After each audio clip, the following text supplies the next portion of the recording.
저는 두 편의 금연과 관련한 영상을 만들어서 여러분들께 알려드렸는데요. 100개 넘는 댓글이 달리고 조회수도 4만 회를 넘어설 정도로 정말 많은 관심을 가져주셨어요. 금연. 그래요. 담배 피는 사람이라면 10중 8구는 이루고 싶은 꿈 중에 하나죠. 그런데 참 아이러니하지 않습니까? 담배를 피면서 금연을 꿈꾼다는 말이죠. 저도 22년 동안 흡연해왔던 사람입니다. 정말 지긋지긋한 이 담배와의 이별이 너무나도 힘들었어요. 잊을만 하면 떠오르는 헤어진 연인 같다고 해야 되나요? 특히 특정 장소, 특정 시간이 되면 여지없이 생각나는 담배 때문에 너무 힘들더라고요. 그런데 이제 금연한 지 벌써 10개월이 다 되어 갔습니다. 이제는 정말 끝났구나 싶을 정도가 되었어요. 에이, 1, 2년 지나면 또 피우게 될걸? 이라고 하실지 모르겠지만 진짜 끊어버린 것 같습니다.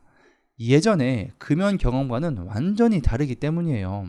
예전에도 10개월 정도 금연에 성공한 적은 있었죠. 하지만 그때와 지금의 상태는 결이 조금 다릅니다. 예전에는 담배를 억지로 참은 느낌이었다면 지금은 저걸 왜 피지? 라고 할 정도로 비흡연자 시기로 돌아간 것 같아요. 아마도 금연 후에 완전히 달라진 이 신체적, 정신적 상태 때문이 아닐까 싶습니다. 보통 금연하는 방법에 대해서는 흡연하면 발생하게 되는 위험성, 이런 것만 얘기하잖아요. 사실 이런 이야기들의 결론은 이미 다 알고 있습니다. 높은 폐암 발병률과 질병의 원인이 담배다. 입냄새와 몸에 담배 찌는 냄새가 없어지지 않는다. 이런 흡연이 몸에 안 좋다는 이야기는 다 알고 있는 거 아닌가요? 오늘은 그래서 금연하면 확실히 좋아지는 점 3가지를 추려서 말씀드려 볼까 합니다. 흡연하면 안 좋은 점을 이야기하는 것보다 금연하면 좋은 점을 말씀드리는 게 담배를 끊는데 더 도움이 되지 않을까요? 하지 마라, 하지 마라 하면 더 하고 싶어지는 게 사람의 본능 같은 거니까요. 첫 번째, 자신감 상승. 자신감은 할 수 있다는 긍정적 기대에서 오는 것보다 해냈다라는 결과에서 만들어질 때 더욱 효과를 발휘한대요. 성공을 위해서 반드시 필요한 요소는 작더라도 내 의지와 노력으로 이뤄낸 성공, 경험이라고 하잖아요. 금연은 결코 의지 없이 이뤄낼 수 있는 게 아니거든요. 아무것도 하지 않고 저절로 담배가 끊어지는 경우는 없어요. 금단 현상을 견디고 담배 없이 지내는 헛헛함을 참아내야 비로소 금연에 이르게 되는 거죠. 이렇게 금연에 성공하고 나면 정말 나 스스로가 대견하다라는 생각이 올라옵니다. 저는 이번 금연 시도에서 가장 힘든 고비가 있었어요. 반년 넘게 준비한 시험을 당일 컨디션 조절 실패로 아깝게 떨어진 날이었습니다. 시험 딱 보고 나왔는데 망했다 싶더라고요. 그때 가장 먼저 생각난 게 뭐겠습니까? 바로 담배죠. 딱 한 대만 피면 이 답답함이 좀 해결될 것 같은 거예요. 시험장에서 나와서 가까운 편의점으로 가서 부스에 진열된 담배를 훑어보면서 레종을 필까? 아니면 더늘이나 클라우드9 뭐 이런 거 펴볼까? 딱 한 대만 피워도 왠지 이 먹먹하고 답답한 마음과 속상한 기분이 잠시라도 풀릴 것 같더라고요. 그런데 그때 드라마나 영화 같은 데 나오는 것처럼 제 머리 위로 천사와 악마가 이렇게 나오게 됐어요. 자아가 2개로 분열되는 것 같은 현상이 생긴 거죠. 한 대만 펴봐. 야, 딱 한 대인데 뭘 어때? 아무도 모를걸? 다시 끊으면 되지. 안 그래? 이런 속삭임과 아니야. 야, 지난번에도 딱 한 대 때문에 무너졌잖아. 시험 망친 것도 속상한데 여기서 금연까지 무너지면 다 무너지는 거야. 이 시기도 지나간다. 그러니까 한번 참아봐. 그렇게 계산대 앞에서 방황하고 있으니까 편의점 사장님이 짜증내시더라고요. 결론은 죄송해요 사장님 하고 뒤돌아서서 그냥 꾹 참고 나왔습니다. 그때가 이번에 금연 시도에서 가장 어려운 고비였어요. 그런데 이 신기한 점은 이때를 기점으로 웬만한 상황에서는 모두 담배를 참을 수 있게 되더라고요. 이때 얻은 작은 자신감이 성취감으로 이어졌고 지금은요 어려운 일을 만날 때 종종 이날의 기억을 떠올리면서 용기를 얻고 있습니다. 금연 하나로 공짜로 얻게 된 좋은 인생의 에너지 아닌가요? 여러분도 저와 같은 이 금연의 경험으로 작은 자신감을 꼭 얻으셨으면 좋겠습니다. 두 번째, 정신건강. 담배 필 때 가장 큰 위안거리 중 하나가 있어요.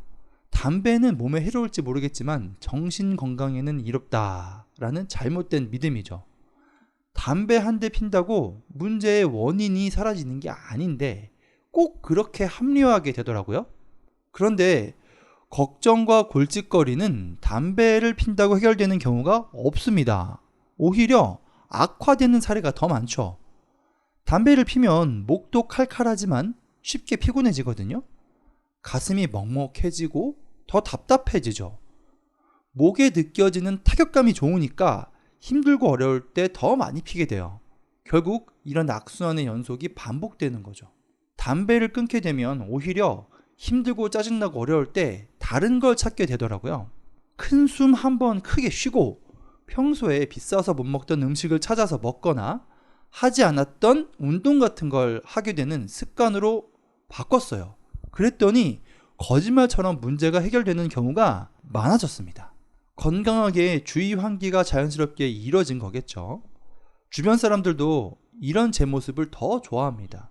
기존에는 짜증나면 인상 팍팍 쓰면서 담배를 뻑뻑 피워댔는데 지금은 차라리 그 상황에서 벗어나서 다른 곳에 스트레스를 푸니까 저절로 인상도 좋아진 거예요.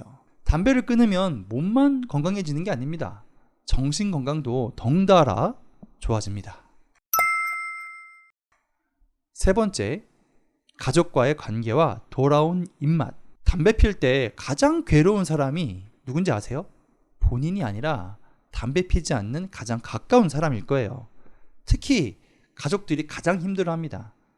담배 피는 아빠나 엄마를 자랑스러워하는 아이들 본 적 있으신가요? 아빠 또는 엄마가 흡연자다라고 하면 아이들이 얼마나 창피하는지 모르시죠? 가장 큰 문제는요, 자기도 모르게 악취를 풍기게 된다는 거예요. 입냄새도 문제지만 담배를 오랫동안 피면 몸에서 쩌든 내가 더 심하게 나거든요. 요즘처럼 더울 때는 땀구멍으로 니코틴과 각종 오물이 버무려져 나오면서 냄새가 더 심해지는 거죠. 담배 피울 때는요, 아이들이나 와이프하고 스킨십이 매번 부담스럽더라고요. 특히 밖에 나갔다가 집에 들어갈 때 아이들이 들어와서 안기면 나도 모르게 아이 저리 가 하면서 화장실로 들어가곤 했거든요. 그런데 금연하고 나서는 이런 행동이 없어진 거죠. 스킨십도 자연스럽게 많아지니까 가족과의 관계도 좋아지게 되더라고요. 아이들도 정서적으로 더 안정을 가지게 되기도 하고요. 그리고 금연 후 가장 좋았던 건 입맛이 돌아왔다는 거예요. 조금 더 미각을 더 예민하게 느낄 수 있게 된 것 같습니다. 저 같은 경우는 커피를 오랫동안 해와서 커피 맛에 민감해야 하는 경우가 많은데요. 담배를 끊고 나니까 거짓말처럼 예전의 감각들이 살아나서 밥맛뿐 아니라 커피 맛의 구별도 더 잘하게 되더라고요. 그래요. 제가 이렇게 얘기를 해도 정말 끊기 어려운 게 담배라는 사실 저도 잘 알고 있습니다. 저도 그랬으니까요. 인간관계를 다루는 많은 책에서 행복한 인생을 살기 위해서 공통적으로 강조하는 게 뭔지 아시나요? 나를 기쁘게 해주는 사람을 찾아서 만나는 것보다 내게 고통과 해를 주는 사람과의 관계를 끊어내는 게 더 중요하다고 강조합니다. 좋은 습관을 만드는 것보다 나쁜 습관을 끊어내는 것이 행복한 인생을 살기 위한 비법 아닐까요? 담배가 백해무익이라는 거 굳이 더 말 안 해도 아시잖아요. 여기까지 영상을 보셨다는 것만으로도 충분히 금연하고 싶다는 의지가 있다는 증거 아닐까요? 더 늦기 전에 얼른 끊어내세요. 그리고 결심이 섰다면 댓글에 오늘부터 금연 시작이라고 남겨보세요. 당신의 도전을 많은 금연 선배들이 응원해 줄 겁니다. 지금까지 행복을 만드는 습관 제조 방송 루틴 팩토리였습니다. 구독과 좋아요는 큰 힘을 준다는 것도 꼭 알아주세요. 감사합니다.